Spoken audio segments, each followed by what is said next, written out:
अस्सलाम वालेकुम student. Object oriented programming के इस थर्ड लेक्चर के साथ मैं हूं आमिर रऊफ।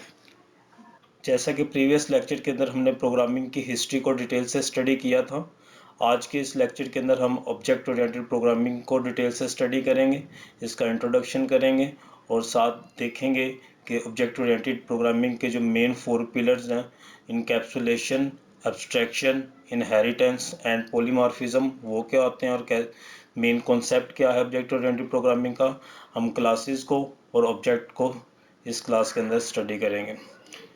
सबसे पहले ऑब्जेक्ट ओरिएंटेड प्रोग्रामिंग क्या है। ऑब्जेक्ट ओरिएंटेड प्रोग्रामिंग कोई एक न्यू प्रोग्रामिंग लैंग्वेज नहीं है। ये कोई ऐसा नहीं होगा कि आप जैसे एक नई लैंग्वेज प्रोग्रामिंग लैंग्वेज सीखेंगे और उसके अंदर प्रोग्रामिंग करना स्टार्ट कर देंगे, बल्कि ऑब्जेक्ट ओरिएंटेड प्रोग्रामिंग एक फिलॉसफी है, एक मॉडल है जिसको यूज़ करते हुए हम डिफरेंट हाई लेवल लैंग्वेज को यूज़ करते हुए प्रोग्रामिंग कर सकते हैं। यानी ऑब्जेक्ट ओरिएंटेड प्रोग्रामिंग के लिए कंपलसरी नहीं कि आप किसी एक लैंग्वेज को सिलेक्ट करें, बल्कि ये एक ऐसा कॉन्सेप्ट है, एक ऐसा मॉडल है, आप इसे एक ऐसा स्टाइल कह सकते हैं जिस स्टाइल को यूज़ करते हुए हम ऑब्जेक्ट ओरिएंटेड प्रोग्रामिंग कर सकते हैं। बहुत सारी हाई लेवल प्रोग्रामिंग लैंग्वेज है जो जो ऊप के कॉन्सेप्ट को इम्प्लीमेंट करते हुए प्रोग्रामिंग करते हैं। जैसे आप लोग सी या सी प्लस प्लस को यूज़ करते हैं, तो सी एक प्रोसीजरल लैंग्वेज है, प्रोसीजर लैंग्वेज जिसमें हमारा फोकस हमारे डाटा स्ट्रक्चर पे होता है सारा। हम डाटा के स्ट्रक्चर पे काम कर रहे होते हैं, लॉजिक पे वर्किंग कर रहे होते हैं।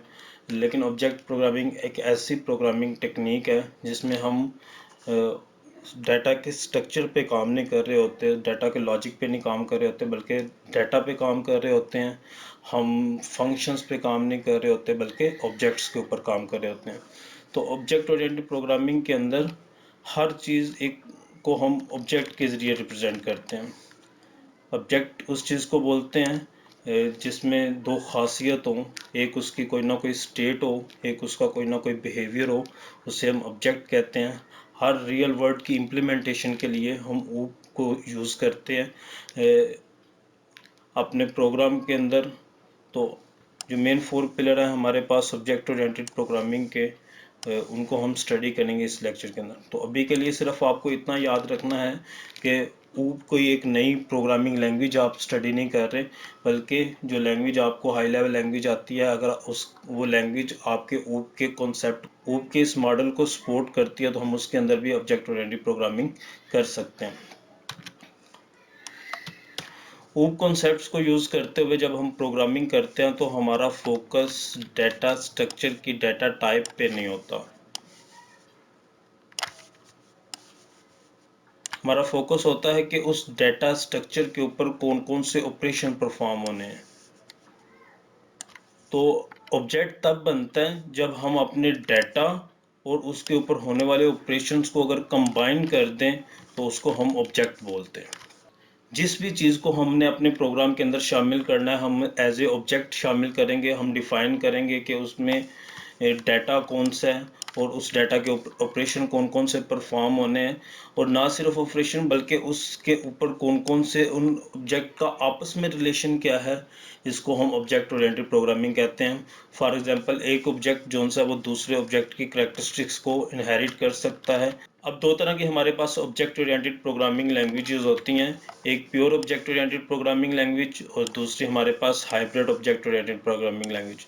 जो pure object oriented programming language है, जैसे रूबी है, पाइथन है, स्मॉलटॉक क्या सेल्फ है, ये ऐसी प्रोग्रामिंग लैंग्वेज है जिसके अंदर प्योर कोई भी हमने एक्शन परफॉर्म करना हो या किसी भी चीज़ को इम्प्लीमेंट करना हो, तो हम ऑब्जेक्ट बनाना लाजमी है। आपने स्क्रीन के ऊपर एक सिंगल मैसेज भी डिस्प्ले करवाना है, तो उसके लिए भी आपको ऑब्जेक्ट बनाना पड़ेगा। लेकिन हाइब्रिड ऑब्जेक्ट ओरिएंटेड लैंग्वेज हमें अलाउ करते हैं कि हम स्ट्रक्चर प्रोग्रामिंग लैंग्वेज को भी इम्प्लीमेंट कर सकें, और साथ हम प्योर ऑब्जेक्ट ओरिएंटेड प्रोग्रामिंग के कॉन्सेप्ट्स को भी इम्प्लीमेंट कर सकें। तो जैसे हमारे पास सी या सी प्लस प्लस है, ये एक हाइब्रिड ऑब्जेक्ट ओरिएंटेड लैंग्वेज है जिसके अंदर हम स्ट्रक्चर्ड और ऑब्जेक्ट ओरिएंटेड लैंग्वेज दोनों इम्प्लीमेंट कर सकते हैं। ऊब को अगर आसान अल्फाज के अंदर हम बात करें तो ऊब बेसिकली क्या है, एक आइडिया है, एक कॉन्सेप्ट है। ये कोई प्रोग्रामिंग लैंग्वेज नहीं जिसे हमने सीखना है। ये वही प्रोग्रामिंग लैंग्वेज जो ऑलरेडी आपको आती है, उसके अंदर हम ऊब के कॉन्सेप्ट्स को यूज़ करेंगे, जिससे हम रियल वर्ल्ड जो ऑब्जेक्ट्स हैं उनको अपने प्रोग्राम के अंदर इम्प्लीमेंट कर सकते हैं। तो ऊब की बेसिक टर्मिनोलॉजीज, बेसिक जो टर्म है वो ये हैं कि ऊब यूजली ऑब्जेक्ट्स क्या होता है, कोई पर्सन हो सकता है, कोई प्लेस हो सकती है, कोई थिंग, हर वो नाउन जिसको जो एक्शन परफॉर्म कर सकता है उसे हम ऑब्जेक्ट बोलते हैं। मेथड्स क्या होते हैं, जो एक्शन वो ऑब्जेक्ट परफॉर्म करता है उसे उस ऑब्जेक्ट का मेथड बोलते हैं। आप इसे फंक्शंस बोल सकते हैं, यानी जो एक्शन ऑब्जेक्ट परफॉर्म करता है वो उसका मेथड है। अब ऑब्जेक्ट की प्रॉपर्टीज़, जो खसूसियात होती हैं ऑब्जेक्ट्स की, उसे हम उसकी प्रॉपर्टीज़ बोलते हैं। और क्लास क्या होती है, जो सिमिलर कैटेगरीज के ऑब्जेक्ट्स होते हैं, सिमिलर कैटेगरीज के ऑब्जेक्ट्स, उसे हम क्लास बोलते हैं। अब क्लास एक प्रोटोटाइप है, एक मॉडल है, एक ऐसा आइडिया जिसके अंदर हम ऑब्जेक्ट क्रिएट कर सकते हैं। और ऑब्जेक्ट क्या होता है, उस क्लास का एक इंस्टेंस होता है, उस क्लास का एक मेंबर हमारा ऑब्जेक्ट होता है। फॉर एग्जांपल एक क्लास है हमारे पास,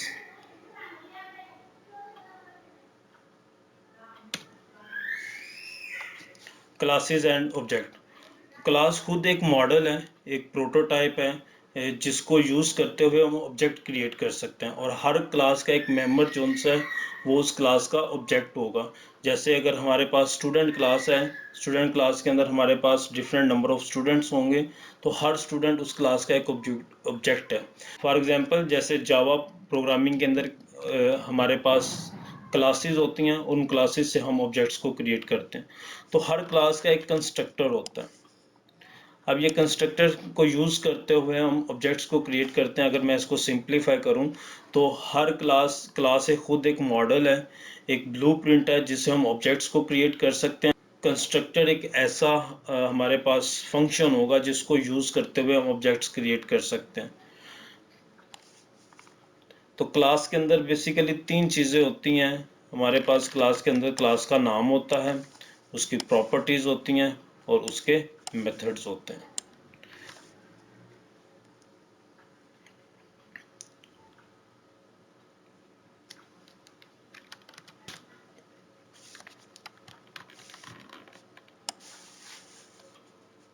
ये सारा पोर्शन क्लास से रिलेट करता है। क्लास की अपनी प्रॉपर्टीज़ हैं, क्लास के अपने मेथड्स हैं, और उस क्लास का जो एक मेंबर है वो हमारे पास ऑब्जेक्ट्स हैं, और जो उसकी प्रॉपर्टीज़ हैं, अब वो प्रॉपर्टीज़ ऑब्जेक्ट से रिलेट करती हैं, और ये सारा प्रॉपर्टीज़ और मेथड क्लास से रिलेट करते हैं। A collection of related object is called class. Class के अंदर जितने भी ऑब्जेक्ट्स होते हैं उनके सेम प्रॉपर्टीज़ और सेम मेथड्स होते हैं, सेम प्रॉपर्टीज़ और सेम मेथड्स। फॉर एग्जांपल ये एक क्लास है बाईसाइकिल। अब इस बाईसाइकिल के अंदर हमारे पास ये इस क्लास का डाटा है और ये इस क्लास के ऑब्जेक्ट्स हैं। अब कोई भी बाईसाइकिल हो तो उसका सेम डाटा होगा, उसकी स्पीड होगी, उसमें गियर होगा, उसके जो मेथड्स होंगे उसमें वो गियर को चेंज कर सकता है, स्पीड अप कर सकता है, ब्रेक सप्लाई कर सकता है। तो ये सारे फंक्शंस हैं जो वो बाईसाइकिल परफॉर्म कर सकती है, ये सारा उसका डाटा है। तो कोई भी बाईसाइकिल हो उसके अंदर ये उसकी प्रॉपर्टीज और उसके मेथड्स होंगे।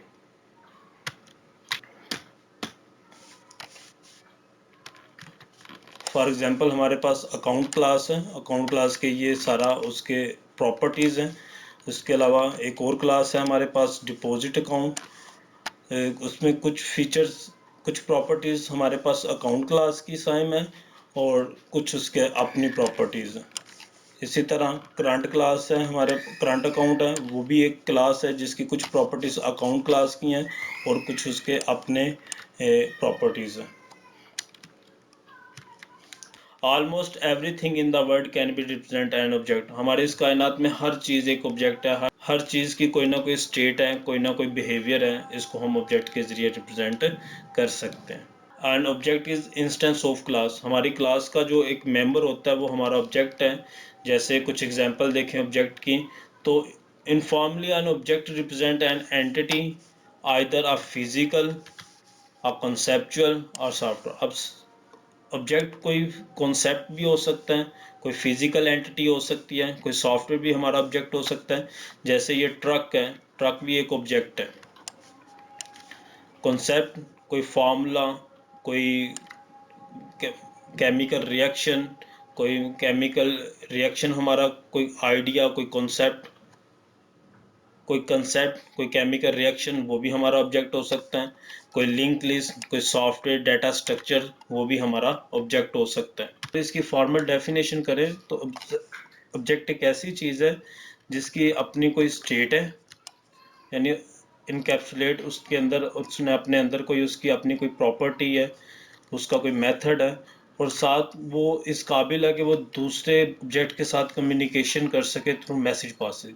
ऑब्जेक्ट है कार, इस कार की कुछ प्रॉपर्टीज़ है, उसकी कोई जैसे उसकी प्रॉपर्टी है plate number, colour, model, gear. उसके कुछ मेथड्स हैं कि वो क्लास मूव कर सकती है बैकवर्ड, राइट, लेफ्ट, स्टॉप। तो एक क्लास, उसकी कोई स्टेट और उसका कुछ बिहेवियर। जैसे एक और एग्जांपल देखते हैं। एक क्लास है मेरे पास टाइम। अब टाइम की जो प्रॉपर्टीज़ हैं आवर्स और मिनट्स, और उसका एक फंक्शन है एड मिनट। अब उस क्लास के ऑब्जेक्ट इन टाइम और आउट टाइम, ये दो ऑब्जेक्ट हैं उसके। उसके अपनी एट्रीब्यूट्स हैं, अपनी वैल्यूज़ हैं उसकी। यानी अब देखें, जो प्रॉपर्टीज़ हैं वो इसकी सेम है, फंक्शन सेम है, लेकिन वैल्यूज़ इसकी अपनी है। तो इसका मतलब टाइम मेरे पास क्लास है और उस क्लास का एक इंस्टेंस मेरे पास इन टाइम और आउट टाइम, ये दो ऑब्जेक्ट है, ये मेरे पास क्लास है। Each copy of an object from a particular class is called an instance of a class. Her class का एक मेंबर उस क्लास का एक इंस्टेंस होता है। तो एक क्लास के अंदर एक से ज़्यादा इंस्टेंस भी हो सकते हैं। तो अगर हम न्यू इंस्टेंस क्रिएट करना चाहें तो उस क्लास का क्रिएट कर सकते हैं। उसकी प्रॉपर्टीज़ और उसके फंक्शनैलिटी वही रहेगी। एक क्लास के न्यू इंस्टेंस को क्रिएट करने को हम उस क्लास का इंस्टेंसेशन कहते हैं। इन शॉर्ट, क्लास जब हम बनाते हैं तो वो खुद मेमोरी के अंदर कोई स्पेस एलोकेट नहीं करवाती जब तक हम उस क्लास का कोई इंस्टेंस नहीं बनाएंगे। तो क्लास तभी अलाइव होगी जब उस क्लास का कोई ऑब्जेक्ट होगा। फॉर एग्जांपल, ये होमो स्पीशीज एक क्लास है मेरे पास, उसमें जॉन और जैक उस क्लास का इंस्टेंस है। इसी तरह एनिमल क्लास है, उसमें कैट इंस्टेंस है उस क्लास का। इसी तरह व्हीकल क्लास है, उसमें BMW जो कि व्हीकल है वो उसका इंस्टेंस है। गैलेक्सी एक क्लास है जिसमें मिल्की वे उस क्लास का एक इंस्टेंस है। क्लासेस और ऑब्जेक्ट के दरमियान डिफरेंस क्या है? क्लास कोई भी डाटा टाइप है हमारे पास, और उस क्लास का एक ऑब्जेक्ट उस क्लास का इंस्टेंस है। क्लासेस से हम ऑब्जेक्ट्स जनरेट करवा सकते हैं, और क्लास तभी अलाइव होगी जब उसका कोई ऑब्जेक्ट होगा। क्लास मेमोरी के अंदर कोई स्पेस एलोकेट नहीं करवाते, और मेमोरी के अंदर स्पेस तभी एलोकेट होगी जब हम उस क्लास का कोई ऑब्जेक्ट बनाएंगे। तो class can not be manipulate because it is not available in memory. तो क्लास को हम मैनिपुलेट नहीं कर सकते। एक दफ़ा जब हमने डिज़ाइन कर दी क्लास तो उसको हम बाद में चेंज नहीं कर सकते। लेकिन ऑब्जेक्ट क्योंकि उस क्लास का इंस्टेंस है और ये मेमोरी के अंदर अवेलेबल होता है, इसलिए हम इसको मैनिपुलेट कर सकते हैं, इसके अंदर चेंजिंग कर सकते हैं। अब एक क्लास के क्योंकि एक से ज़्यादा ऑब्जेक्ट हो सकते हैं और वो ऑब्जेक्ट आपस में कम्युनिकेट करते हैं। अब हमने किसी प्रॉब्लम को सॉल्व करना है तो हमें ऑब्जेक्ट्स को आपस में कम्युनिकेट करना पड़ेगा। फॉर एग्जांपल, जैसे मैंने लास्ट टाइम एग्जांपल दी थी कि ह्यूमन एक ऑब्जेक्ट है, मोबाइल एक ऑब्जेक्ट है। अगर हमने कॉल करनी है तो हमारी प्रॉब्लम है कॉल करना, तो अब ह्यूमन ऑब्जेक्ट और मोबाइल ऑब्जेक्ट आपस में कम्युनिकेट करेगा, आपस में इंटरेक्ट करेगा, तभी हम ये प्रॉब्लम को सॉल्व कर सकते हैं। तो प्रॉब्लम्स को सॉल्व करने के लिए हम ऑब्जेक्ट एक दूसरे के साथ उनका इंटरेक्शन, तो ऑब्जेक्ट तब तक हमारे पास यूजलेस हैं जब तक वो एक दूसरे के साथ कम्युनिकेशन नहीं करेंगे। तो किसी भी प्रॉब्लम को सॉल्व करने के लिए ऑब्जेक्ट को आपस में कम्युनिकेट करना पड़ता है। हर ऑब्जेक्ट अपनी स्टेट का या अपने बिहेवियर का खुद जिम्मेदार है। मोबाइल अपने स्टेट अपने बिहेवियर का खुद जिम्मेदार है, इंसान अपनी स्टेट अपने बिहेवियर का खुद जिम्मेदार है। कोई ऑब्जेक्ट अब किसी दूसरे की स्टेट या बिहेवियर की रिस्पॉन्सिबल नहीं है। यानी no one object can carry out every responsible on its own. कोई किसी दूसरे ऑब्जेक्ट के स्टेट या उसके बिहेवियर का रिस्पॉन्सिबल नहीं। हर ऑब्जेक्ट अपने स्टेट और अपने बिहेवियर का खुद रिस्पॉन्सिबल है। अब ऑब्जेक्ट्स आपस में इंटरेक्ट कैसे करते हैं? Through messages. तो मैसेज पासिंग के जरिए ऑब्जेक्ट आपस में कम्युनिकेट कर सकते हैं। ऑब्जेक्ट फॉर एग्जांपल, ये हमारे पास एक ऑब्जेक्ट है, एक ऑब्जेक्ट ये है, ये एक ऑब्जेक्ट ये है। तीन ऑब्जेक्ट हैं, तीनों की अपनी प्रॉपर्टी है, तीनों के अपने मेथड्स हैं। ये तीनों आपस में मैसेजेस के जरिए communicate. Object oriented programming basic concept. जैसे मैंने वीडियो के स्टार्ट में आपको बताया था कि ऑब्जेक्ट ओरिएंटेड प्रोग्रामिंग के बेसिकली चार मेन पिलर्स हैं, चार मेन कॉन्सेप्ट हैं जिस पे ऑब्जेक्ट ओरिएंटेड प्रोग्रामिंग एग्जिस्ट करती है। Encapsulation, inheritance, abstraction and polymorphism. सबसे पहले इनकैप्सुलेशन क्या होता है कि हमने एक कंटेनर बनाया होता है, एक सेल बनाया होता है, और जितने भी अपने उस क्लास के फंक्शंस हैं और मेथड्स हैं उसके अंदर हाइड किए होते हैं। दूसरी क्लासेस के लिए उनको अवेलेबल नहीं किया होता। हमने उस कंटेनर के अंदर उनको प्राइवेट रखा होता है। अगर किसी क्लास को हमारा डाटा और या हमारे फंक्शंस चाहिए तो वो हमसे रिक्वेस्ट करके ले, उसके लिए वो वैसे जर्नल अवेलेबल, पब्लिकली अवेलेबल ना हो। इसे हम इनकैप्सुलेशन बोलते हैं। इनकैप्सुलेशन से फ़ायदा क्या होता है कि जो मेथड या प्रॉपर्टीज़ हमने अपने क्लास के अंदर डिफ़ाइन की हुई हैं सिर्फ उन्हीं क्लासेस के लिए अवेलेबल हों जहां वो प्रॉपरली फंक्शन कर सकती हैं, यानी प्रॉपरली इम्प्लीमेंट कर सकती हैं। जिन क्लासेस को उन प्रॉपर्टीज़ या डाटा की ज़रूरत है वही उसे इस्तेमाल कर सकें। तो इससे क्या फ़ायदा होता है? डाटा की रीयूज़बिलिटी होती है। और अगर हमने किसी दूसरी कोई नई क्लास के अंदर उन्हीं प्रॉपर्टी और फंक्शन को यूज़ करना है तो डाटा को हाइडिंग एंड प्रोटेक्टिंग वे के अंदर हम दूसरे क्लासेस के लिए अवेलेबल कर सकते हैं। जिस इससे हमारे नेमिंग कॉन्फ्लिक्ट भी ख़त्म हो जाते हैं। फ़र्ज़ करें अगर हमने एक क्लास बनाई है,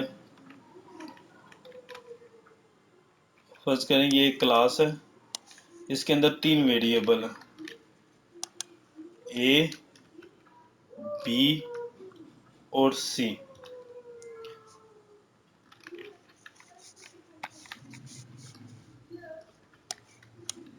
ए, बी और सी एक क्लास एक फंक्शन के अंदर हमने फॉर एग्जांपल 1000 लाइन लिखी हुई हैं। इसी तरह एक और क्लास है। अब हमें ये भूल गया कि हमने एक फंक्शन का नाम ए रखा होगा, और दूसरी क्लास के अंदर भी हम फंक्शन बना लेते हैं, उसका नाम भी ए रख लेते हैं। बाकी डी, जी कोई भी फंक्शन है। अब एक क्लास के अंदर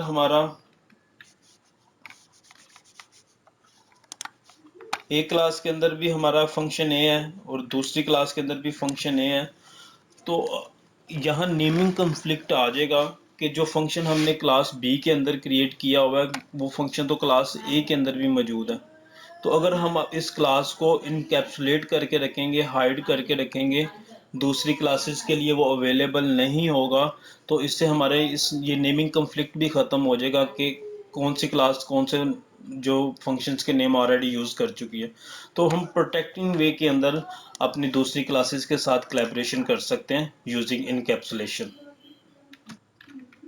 जैसे मैंने आपको बताया कि इनकैप्सुलेशन एक कंटेनर है, कैप्सूल है, क्लास है जिसमें हमने अपने मेथड्स, एट्रीब्यूट्स, प्रॉपर्टीज़ को हाइड करके रखा होता है दूसरी क्लासेस के लिए। तो in that sense, encapsulation also allow a class to change its internal implementation without hurting the overall functionality of the system.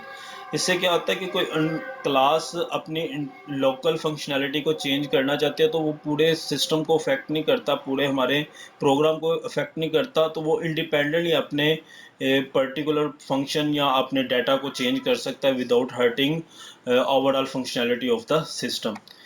तो इनकैप्सुलेशन का आइडिया यही है कि हम अपने डाटा को हाइड करके रखें और जो क्लास रिक्वेस्ट करेगी हमारे डाटा को या हमारे फंक्शन को एक्सेस करने के लिए हम सिर्फ उसी को अलाउ करेंगे, अदरवाइज हम दूसरी जो क्लासेस जिसे हम अलाउ नहीं करना चाहते उसे अलाउ नहीं करेंगे। तो हमारे पास ये एक ऐसा मैकेनिज्म आ गया जिसमें हम अपने डाटा की प्रोटेक्शन कर सकते हैं दूसरे ऑब्जेक्ट से। फॉर एग्जाम्पल एक एग्जाम्पल के साथ हम इसको समझने की कोशिश करते हैं। फर्ज करें एक मेरे पास मैंने क्लास बनाई है डेट की। अब डेट के अंदर उसकी प्रॉपर्टीज है डेट, मंथ, ईयर। और अगर कोई एक दूसरी क्लास है पर्सन, अब पर्सन की जो प्रॉपर्टीज हैं first name, last name and birth date. अब ये बर्थ डेट देखें, ये बर्थ डेट इस क्लास का एक प्रॉपर्टी है। अब पर्सन क्लास इंटरेक्ट करेगी डेट क्लास को, पर्सन क्लास इंटरेक्ट करेगी डेट क्लास के साथ। तो so in this case we instantiate an object of class date inside class person. तो हम पर्सन क्लास के अंदर डेट क्लास का एक ऑब्जेक्ट क्रिएट करेंगे। अब पर्सन क्लास रिक्वेस्ट करेगी डेट क्लास के साथ कि मैं आपका एक ऑब्जेक्ट क्रिएट करना चाह रही हूँ, तो डेट क्लास उसे अलाउ करेगी अपने डाटा को उसके लिए उसकी रिक्वेस्ट को एक्सेप्ट करेगी, तभी वो डाटा पर्सन क्लास के लिए अवेलेबल होगा, अदरवाइज वो अवेलेबल नहीं होगा। तो इनकैप्सुलेशन के बेनिफिट्स क्या होते हैं? सबसे पहला बेनिफिट के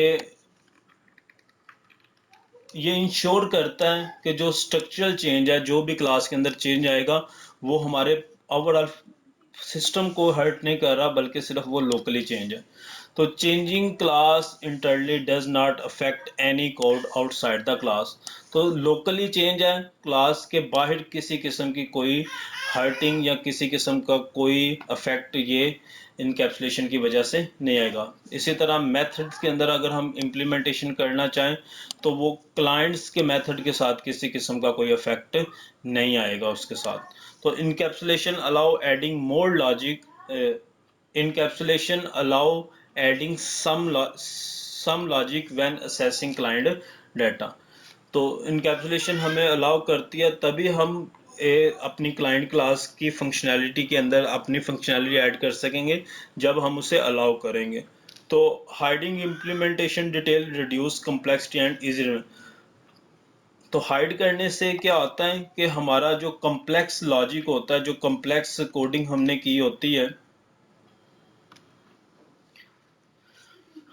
हाइडिंग इम्प्लीमेंटेशन से फ़ायदा ये होता है कि जो हमारे कोड की कम्प्लेक्सिटी है उसको हम रिड्यूस कर सकते हैं और अपने प्रोग्राम की जो मेंटेनेंस है उसे आसानी के साथ कर सकते हैं। सेकंड जो हमारा पिलर है वो है इनहेरिटेंस। इनहेरिटेंस जैसे विरासत होती है। इनहेरिटेंस क्या होती है कि इनहेरिटेंस विरासत, जैसे वालिदैन से विरासत में बच्चों को कुछ चीज़ें मिल जाती हैं। जैसे अगर बेटा है तो उसे वालिदैन की तरफ से अगर घर मिल गया तो बच्चे को वो घर खरीदना नहीं पड़ा, वो उसके वो खुसूसियत या वो जो प्रॉपर्टी है उसे पेरेंट्स की तरफ से मिल गई है। तो इनहेरिटेंस एक ऐसा हमारे पास तरीकाकार है जिससे हम अपनी क्लासेस को ऑर्गेनाइज कर सकते हैं।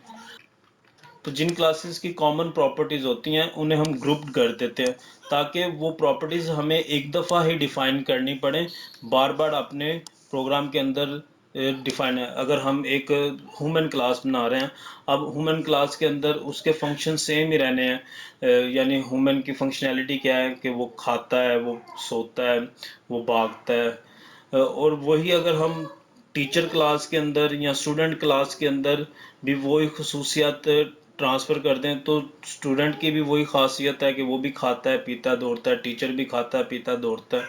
तो ये इसका यही फ़ायदा है कि हम अपनी क्लासेस को मैनेज कर सकते हैं और जो कॉमन उनके अंदर फंक्शनैलिटी हैं उन्हें एक दफ़ा ही डिफ़ाइन करें, हमें बार बार डिफ़ाइन ना करना पड़े। तो जिस क्लास को से हमने वो प्रैक्टिसेस इनहेरिट करनी होती हैं उन्हें हम सुपर क्लास कहते हैं, और जिस क्लास में वो प्रॉपर्टीज़ इनहेरिट करते हैं उसे सब क्लास बोलते हैं। तो इनहेरिटेंस में जो हमारी इनहेरिटेंस हमें ये अलाउ करती है कि जो पेरेंट्स क्लास के अंदर जो करेक्टरिस्टिक्स हैं वो हम चाइल्ड क्लास के अंदर इनहेरिट कर सकें, उनके एट्रीब्यूट्स को, उनके ऑपरेशंस जो मेथड्स हैं उनको अपनी क्लास के अंदर इनहेरिट करें। और चाइल्ड क्लास अपनी खसूसियात को एक्सटेंड कर लेती हैं, यानी चाइल्ड की कुछ अपनी प्रॉपर्टीज़ भी हो सकती हैं, उसकी अपनी खसूसियात भी हो सकती हैं, और उसके अलावा जो उनसे उसकी पेरेंट्स की भी वो खसूसियात उसके अंदर आ सकती हैं। तो पेरेंट की प्रॉपर्टीज और उसके अंदर कुछ अपनी प्रॉपर्टीज को मिला के चाइल्ड की प्रॉपर्टीज बनाई जा सकती हैं। अ class can be implement N interface by providing implementation for all it's method.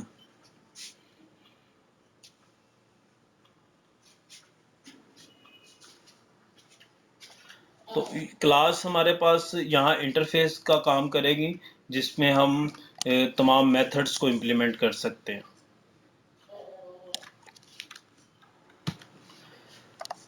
तो इनहेरिटेंस करती क्या है? एक्सप्रेस कॉमनली अमंग क्लासेस के या ऑब्जेक्ट्स के अंदर जो कॉमन चीज़ें हैं उनको हम एक्सप्रेस कर सकते हैं। अलाउ, जिसे हम कोड की रीयूजेबिलिटी कर सकते हैं, यानी अगर एक दफ़ा हमने पेरेंट्स क्लास के अंदर चीज़ें डिफ़ाइन की हुई हैं तो बार बार उसे चाइल्ड क्लास के अंदर डिफ़ाइन करने की ज़रूरत नहीं है। इसी तरह हम रिलेशनशिप डिफाइन कर सकते हैं, किस क्लास का कौन किसके साथ रिलेशन है। जैसे स्टूडेंट और टीचर की मैंने एग्जांपल दी, ये दोनों बिलोंग करती हैं ह्यूमन क्लास से, तो ह्यूमन की जो प्रॉपर्टीज़ हैं वो टीचर के अंदर भी होंगी, स्टूडेंट के अंदर भी होंगी, तो इनका आपस में रिलेशन भी डिफाइन हो जाएगा। इसी तरह हेल्प टू कोड ऑर्गेनाइज, इससे हम अपने जो कोड है उसकी कम्प्लेक्सिटी को कम कर सकते हैं, अपने कोड को ऑर्गेनाइज कर सकते हैं। फॉर एग्जांपल हमारे पास एक बेस क्लास है जिसमें फीचर 1, फीचर 2 और इसी तरह उससे एक ड्राइव क्लास, यानी आप इसे ऐसे बोल लें, ये हमारे पास सुपर क्लास है, ये हमारे पास सब क्लास है। सुपर क्लास के अंदर दो फीचर्स हैं, फीचर 1, फीचर 2। अब हमने ड्राइव क्लास जो बनाई है, जो सब क्लास बनाई है, उसमें ये दो फीचर तो सेम है, दो जो पेरेंट क्लास के अंदर थे, और एक फीचर उसका अपना ऐड हो गया, तो टोटल इसकी ये फंक्शनैलिटी हो गई, इसके अंदर ये फीचर्स आ गए जो कि चाइल्ड क्लास के अंदर हैं। तो इसमें पेरेंट्स की खसूसियात भी आ गई और उसकी अपनी जो भी खसूसियात हैं वो भी इसके अंदर ऐड हो गई। एक और एग्जांपल देखते हैं इसकी। फर्ज करें ये बेस क्लास है जिसके अंदर हमारे पास ये नेम और एड्रेस है पर्सन का, उससे हमने दो चाइल्ड क्लास बनाई हैं, एक हमारे पास एम्प्लॉय की है और एक स्टूडेंट की है। अब जो एम्प्लॉय की अपनी प्रॉपर्टीज़ हैं वो है उसका कंपनी और उसकी सैलरी। स्टूडेंट की अपनी प्रॉपर्टी क्या है? उसका स्कूल। लेकिन जो पर्सन की प्रॉपर्टीज़ हैं, नेम और एड्रेस, ये दोनों के अंदर शामिल हैं, तो दोनों पेरेंट्स की भी खसूसियत उनके अंदर आ गई और साथ उनकी अपनी प्रॉपर्टीज़ भी आ गई। इसी तरह हमारे पास एक और एग्जांपल है, जैसे व्हीकल है। एक और एग्जांपल देखते हैं। ये व्हीकल है, ये हमारे पास क्लास है, इससे पेरेंट्स, ये हमारी पेरेंट क्लास है, सुपर क्लास है ये हमारी, और इससे फर्दर जो सब क्लासेस बन रही हैं जैसे ऑटोमोबाइल, मोटरसाइकिल, बस। अब बस के आगे फर्दर सब क्लासेस हैं, जिसे स्कूल बस हो सकती है, लग्जरी बस हो सकती है, ऑटोमोबाइल की ये सिडन या स्पोर्ट्स कार। तो ये हायरार्की है। तो ये सारी हमारी जितनी भी हैं ये सारी सब क्लासेस हैं और ये हमारी सुपर क्लास है। तो इनहेरिटेंस हमारे पास डिफरेंट टाइप की होती है, सिंगल लेवल इनहेरिटेंस और multi level inheritance. Single level inheritance में क्या होता है कि एक सुपर क्लास की सिर्फ एक ही सब क्लास होती है। सिंगल इनहेरिटेंस, फर्ज करें मेरे पास एक अकाउंट क्लास है।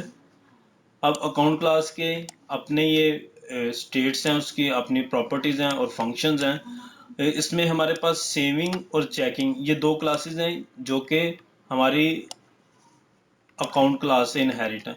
तो एक क्लास सिर्फ किसी एक क्लास के साथ इनहेरिट है, ये किसी दूसरी क्लास के साथ इनहेरिट नहीं हो सकते, इसलिए हम सिंगल इनहेरिटेंस बोलते हैं। मल्टीपल इनहेरिटेंस क्या होता है कि एक क्लास एक से ज़ायद क्लासेस के साथ इनहेरिट हो सकती हैं। जैसे मेरे पास ये फ्लाइंग थिंग एक क्लास है, जैसे मेरे पास एक फ्लाइंग थिंग है और एक एनिमल, ये दो क्लासेस हैं। अगर इसके अंदर फर्दर जो सब क्लासेस है, एरोप्लेन और हेलीकॉप्टर, ये फ्लाइंग थिंग है। इसी तरह एनिमल के अंदर वोल्फ या हॉर्स, ये एनिमल है। अब बर्ड की बात की जाए तो ये मेन पॉइंट है इसमें। तो ये पॉइंट है मल्टीपल इनहेरिटेंस को समझने के लिए कि अब बर्ड तो एनिमल भी है और फ्लाई भी करता है। तो इसकी जो इनहेरिटेंस है वो दो क्लासेस से हैं, इसे हम मल्टीपल इनहेरिटेंस बोलते हैं। तो यहाँ एक पॉइंट और है, लेकिन जो मॉडर्न प्रोग्रामिंग लैंग्वेज हैं वो इसको सपोर्ट नहीं करते। हम मेक श्योर करते हैं कि कोशिश करें कि हमारी जो ऑब्जेक्ट बन रहा है, मेक श्योर करते हैं कि जो क्लास हम इनहेरिट कर रहे हैं वो किसी एक क्लास से ही इनहेरिट हो। इससे हमारी कॉम्प्लेक्सिटी इंक्रीज नहीं होती। Number 3, abstraction. अगर किसी चीज को हम उतना ही अलाउ करें जितना उसका काम है, उससे ज्यादा उसे इंफॉर्मेशन ना दी जाए। जैसे फॉर एग्जांपल आप लोग ये वीडियो देख रहे हैं, तो आप कीबोर्ड से स्पेस प्रेस करते हैं तो वीडियो पॉज हो जाती है। अब आपको बस इतनी इंफॉर्मेशन है कि आप स्पेस की को प्रेस करें तो वीडियो पॉज हो जाएगी, दोबारा प्रेस करेंगे तो वीडियो प्ले हो जाएगी। अब इसके पीछे क्या फंक्शनैलिटी है वो हमसे हाइड की गई है, वो हमें नहीं बताई गई। हमें बस इतना बताया गया है कि आप स्पेस की को प्रेस करेंगे तो वीडियो पॉज हो जाएगी, दोबारा प्रेस करेंगे तो वीडियो प्ले हो जाएगी। इसको समझना चाहें तो इसका एक और तरीका ये है कि फर्ज करें एक बेटा है, ये एक बेटा है और ये उसका फादर है।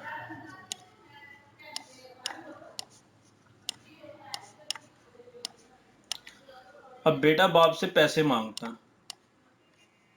अब बेटा बाप से पैसे मांगता है तो बाप, अब बेटे को इस बात से कोई गर्ज नहीं है कि बाप कहाँ से पैसे लेके आता। अब उसका बाप कहीं किसी कंपनी में काम करता होगा, उसकी कोई सैलरी होगी। अब इस बाप ने अपने इस बेटे से ये हाइड करके रखा हुआ है कि तुम्हें इस चीज़ की परवाह नहीं होनी चाहिए कि ये पैसे किधर से आ रहे हैं। तुम्हें पैसे की ज़रूरत है, तुम मुझसे मांगो, मैं तुम्हें पैसे दे दूंगा। तो इसका काम है यहाँ से पैसे लेके आना और यहाँ इसको पैसे देने, इसने इससे पैसे मांगने हैं, इससे पैसे लेने हैं। तो इनहेरिटेंस बिल्कुल ऐसी होती है कि हम सिर्फ वही चीज़ अलाउ करते हैं जो उससे रिलेट है, बाकी चीज़ें उससे हाइड कर लेते हैं। तो हम अपनी प्रोग्रामिंग के अंदर अपना जो यूज़र है उसको सिर्फ उन्हीं चीज़ों को अलाउ करते हैं जिसके साथ उसने इंटरेक्ट होना है, बाकी चीज़ें उससे हाइड कर लेते हैं। तो जो टाइप ऑफ दो तरह की हमारे पास क्लासेस होती हैं, एक कंक्रीट क्लासेस जिससे डायरेक्टली ऑब्जेक्ट्स बना सकते हैं, और दूसरी हमारे पास अब्स्ट्रैक्ट क्लासेस हैं जिसके डायरेक्ट ऑब्जेक्ट हम नहीं क्रिएट कर सकते। ये क्या होता है ये बाद में डिटेल में देखेंगे हम। तो अब्स्ट्रैक्शन एक डिज़ाइनिंग प्रिंसिपल है, जिसमें हम क्या करते हैं कि जो करेक्टरिस्टिक्स होती हैं, जो हमारी हम जो फंक्शनैलिटी होती है उसको रिड्यूस करके रिप्रेजेंट करते हैं, उसे मिनिमाइज करके सिंपलेस्ट वे के अंदर रिप्रेजेंट करते हैं। तो प्रोग्रामर क्या करता है, हाइड कर लेता है। A programmer hide all but relevant data about the classes in order to reduce the complexity and increase reusability. तो प्रोग्रामर वो सारी चीज़ें हाइड कर लेता है अपने यूज़र से, ताकि हमारे प्रोग्राम की कम्प्लेक्सिटी कम हो सके और उसकी रीयूजबिलिटी इंक्रीज हो सके। Abstraction is a basic representation of concept. तो abstraction बेसिकली हमारी रिप्रेजेंटेशन का कॉन्सेप्ट है कि हमने जो अपनी प्रोग्रामिंग की हुई है, हमने जो लॉजिक इम्प्लीमेंट किया हुआ है, उसको अपने यूज़र तक कैसे रिप्रेजेंट करना है, ताकि सिंपलेस्ट वे के अंदर हम उसे ऐसा इंटरफेस दे सकें कि वो बेहतर तरीके से हमारे प्रोग्राम के साथ इंटरेक्ट हो सकें। तो abstraction allow programmer to represent complex real world in a simplest manner. तो जो complexity है उसको hide करके हम बहुत सारी वेबसाइट्स यूज़ करते हैं या बहुत सारे सॉफ्टवेयर यूज़ करते हैं, तो उनकी कम्प्लेक्सिटी का हमें नहीं पता होता। हमें सिंपल बटन बना के दिए गए होते हैं, हम बटन प्रेस करते हैं तो डाटा आ जाता है, बटन प्रेस करते हैं तो डाटा डिलीट हो जाता है। तो ये एब्स्ट्रैक्शन की वजह से है कि कम्प्लेक्स चीज़ों को हम सिंपलेस्ट मैनर के अंदर रिप्रेजेंट कर रहे होते हैं। तो इसे हम क्या करते हैं कि जो रेलिवेंट क्वालिटीज़ हैं वो सॉफ्टवेयर की रिप्रेजेंट करते हैं, अपने प्रोग्राम की रिप्रेजेंट करते हैं जिनकी ज़रूरत है। उन्हीं चीज़ों को रिप्रेजेंट करते हैं जिनकी ज़रूरत नहीं है, उसको हम कस्टम उनको हम रिप्रेजेंट नहीं करते। तो एब्स्ट्रैक्शन से भी हमारी रीयूजेबिलिटी इंक्रीज होती है, हमारे डिज़ाइन, हमारे जो अंडरस्टैंडिंग है, जो हमारे उस प्रोग्राम के साथ अंडरस्टैंडिंग को इंक्रीज किया जा सकता है। अब जिस क्लास को हम एब्स्ट्रैक्ट क्लास बनाना चाहते हैं और उसके साथ हम एब्स्ट्रैक्ट का कीवर्ड लिखते हैं, ये कीवर्ड है। इस जब हम ये कीवर्ड लिख देते हैं तो इसका मतलब है हम इस क्लास का ऑब्जेक्ट या इंस्टेंस नहीं बना सकते। डायरेक्टली हम इस क्लास का ऑब्जेक्ट नहीं बना सकते। It can only be use as a super class for the other classes that extend the abstract classes. तो सिंपल इसका हम सब क्लासेस बना के इसको यूज़ कर सकते हैं, इसकी प्रॉपर्टीज़ को, ताकि हमारी कॉम्प्लेक्सिटी कम हो और सब क्लासेस उसको इम्प्लीमेंट कर सकें। पर्सन से हम डायरेक्ट टीचर या स्टूडेंट क्लास को इनहेरिट नहीं कर सकते, लेकिन टीचर और स्टूडेंट क्लास से किसी दूसरी क्लास को डायरेक्ट इनहेरिट हम कर सकते हैं। एब्स्ट्रैक्ट क्लास का डायरेक्ट इंस्टेंस नहीं होता। एब्स्ट्रैक्ट क्लास के जो ऑपरेशन होते हैं वो इनकम्प्लीट होते हैं जब तक सब क्लास इंप्लीमेंट अपने ऑपरेशंस को नहीं करेगी, तब तक हम एब्स्ट्रैक्ट क्लास के फंक्शंस को इम्प्लीमेंट नहीं कर सकते। तो ऑब्जेक्ट क्लास का क्योंकि डायरेक्ट इंस्टेंस नहीं होता, इसलिए एब्स्ट्रैक्ट क्लास के ऑपरेशंस को हम डायरेक्टली एक्सेस नहीं कर सकते। ये इनकम्प्लीट ऑपरेशंस होते हैं। जब तक हम चाइल्ड क्लास अपने ऑपरेशंस की सप्लाई नहीं करेगा या अपने ऑपरेशंस को इम्प्लीमेंट नहीं करेगा, तब तक हम एब्स्ट्रैक्ट क्लास के ऑपरेशन को इम्प्लीमेंट नहीं कर सकते। जैसे फॉर एग्जांपल ये एक शेप क्लास है, ये एक एब्स्ट्रैक्ट क्लास है, इसके अंदर एक फंक्शन है, ये एब्स्ट्रैक्ट फंक्शन है। अब ड्रॉ के फंक्शन को हम तब तक इम्प्लीमेंट नहीं कर सकते जब तक हमें ये पता ना हो हमने सर्कल को ड्रा करना है या रेक्टेंगल को ड्रा करना। तो इस ड्रॉ का फंक्शन तब इम्प्लीमेंट हो इस ये वाला ड्रॉ का ऑपरेशन तब इम्प्लीमेंट होगा जब यहाँ चाइल्ड क्लास अपने ऑपरेशन को इम्प्लीमेंट करेगी। लास्ट जो प्रिंसिपल है हमारा ओप का, लास्ट जो कॉन्सेप्ट है वो है पॉलीमॉर्फिज्म। पॉलीमॉर्फिज्म बेसिकली हमारी इनकैप्सुलेशन और इनहेरिटेंस के कॉन्सेप्ट से बिल्कुल रिलेट करता है। सिंपलेस्ट वे के अंदर अगर इसकी बात की जाए तो आप अपने मोबाइल के अंदर आपने कॉल सेंटर में कभी बात की होगी। फर्ज करें हमारे पास प्रेस बटन का एक फंक्शन है।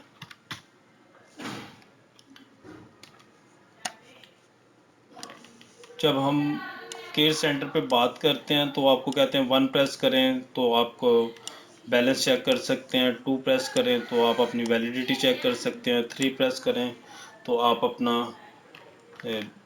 नुमाइंदे से बात कर सकते हैं। बिल्कुल इसी तरह हमारे पास 1 प्रेस करने के लिए, 2 प्रेस करने के लिए, 3 प्रेस करने के लिए और 4 प्रेस करने के लिए।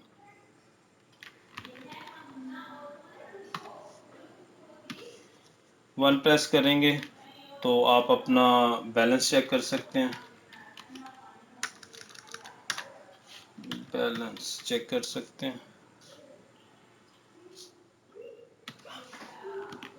2 प्रेस करेंगे तो आप अपनी वैलिडिटी चेक कर सकते हैं। 3 प्रेस करेंगे तो आप अपना डाटा पैकेज चेक कर सकते हैं और 4 प्रेस करेंगे तो आप अब कस्टमर केयर से बात कर सकते हैं।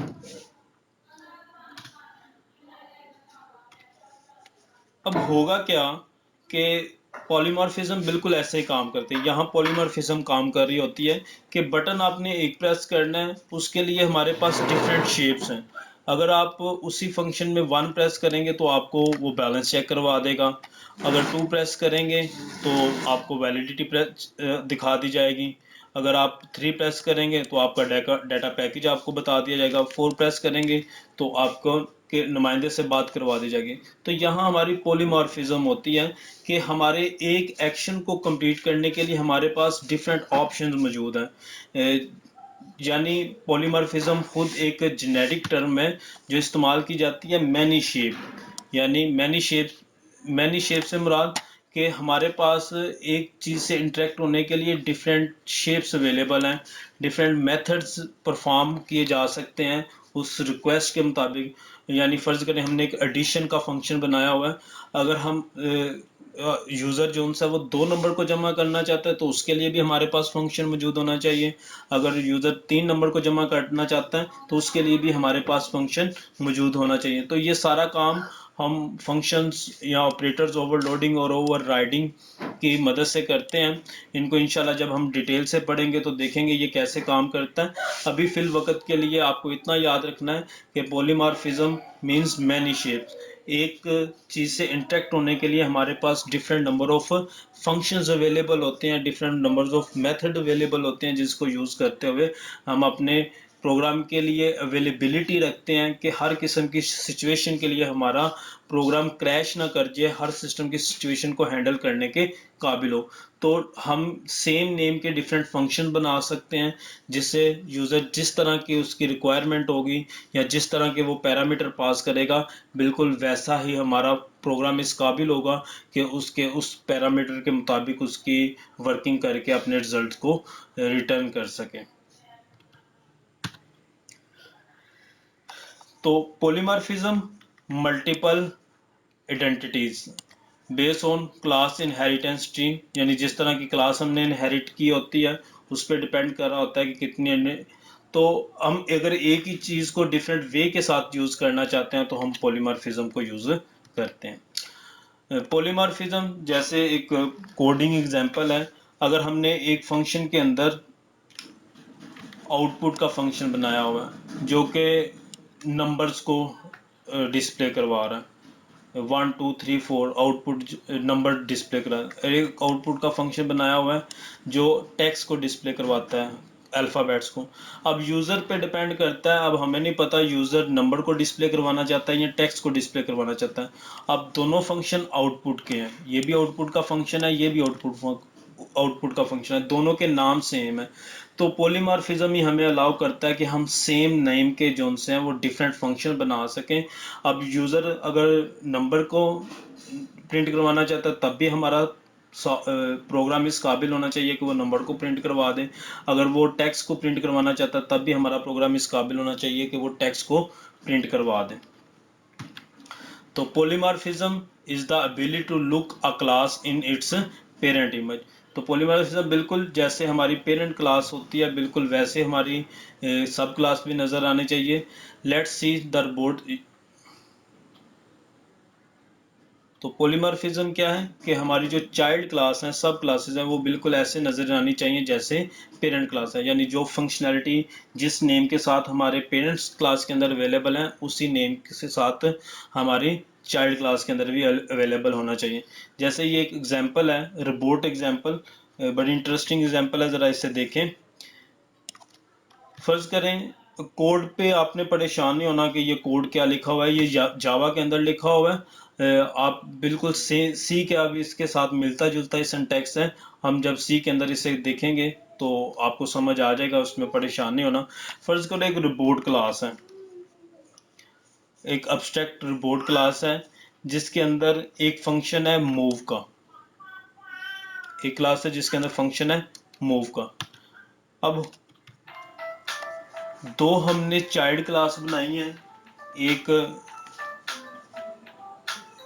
एक क्लास है हमारे पास लेग्ड रोबोट, एक ऐसा रोबोट है जो जिसके पाँव हैं वो पाँव पे चल के मूव करता है और वो इनहेरिट हो रहा है हमारे रोबोट क्लास से।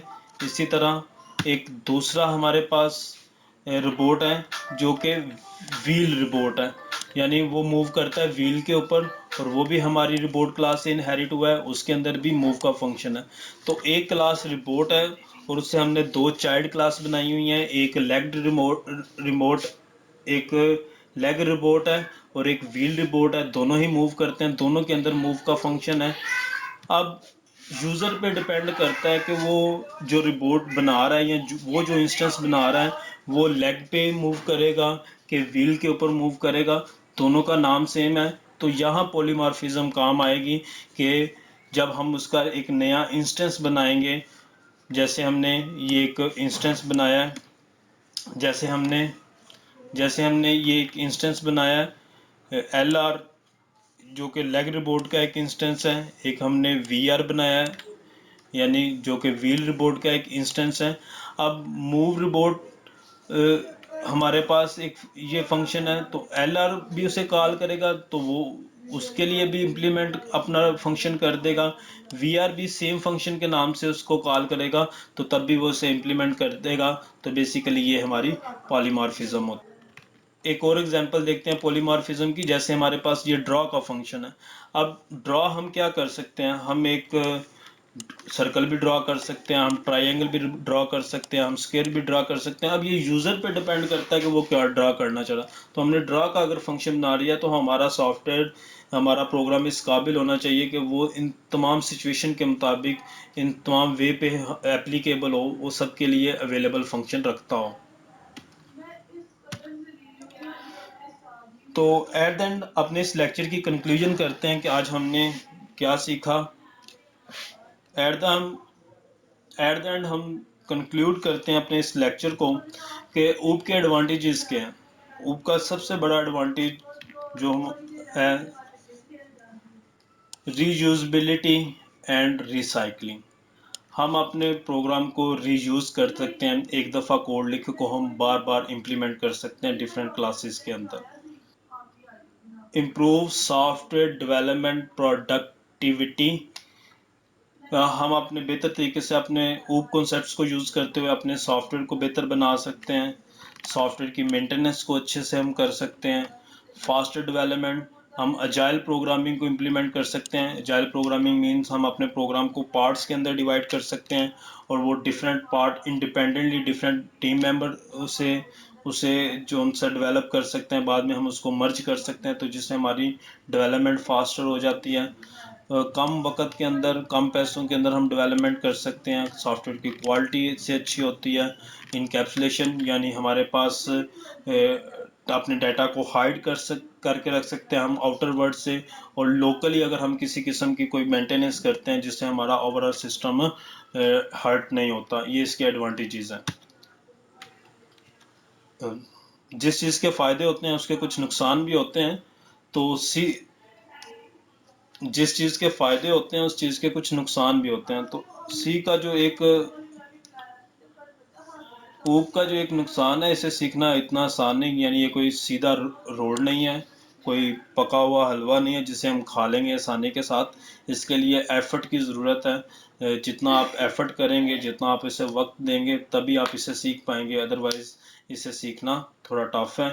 इसके अलावा प्रोग्राम का साइज़ जो सा वो लार्जर होता है। हमारे पास बाज़ दफ़ा थाउजेंड ऑफ इंस्ट्रक्शंस होती हैं जिसको हमने ऑर्गेनाइज और मैनेज करना होता है, और इसके अंदर प्रोग्रामिंग स्लोर होती है। उसकी रीज़न ये है कि हमने कम्प्लेक्सिटी को मैनेज करना होता है, जिससे स्ट्रक्चर प्रोग्रामिंग के मुकाबले में जिसके अंदर प्रोग्रामिंग थोड़ी सी स्लो होती है। तो ऊब की जो सूटेबिलिटी है, वो एक अच्छा, हम इससे कम्प्लेक्स प्रोजेक्ट बना सकते हैं, एक कंप्लीट सिस्टम डेवलप कर सकते हैं। साइमल्टेनियसली हम बहुत एक साथ वर्किंग करते हुए एक टीम के ज़रिए हम डेवलपमेंट कर सकते हैं। जैसे कि एक्सट्रीम प्रोग्रामिंग की एनवायरनमेंट होता है कि मल्टीपल डेवलपर्स जो उनसे मल्टीपल प्रोग्रामर मिलके किसी एक पर्टिकुलर प्रोजेक्ट के ऊपर काम कर रहे होते हैं, तो ऊब की मदद से हम ये सारा काम कर सकते हैं। होप सो आज के लेक्चर के अंदर आपने बहुत सी न्यू चीज़ों को सीखा होगा। अपना बहुत सारा ख्याल रखिएगा। अल्लाह हाफिज़।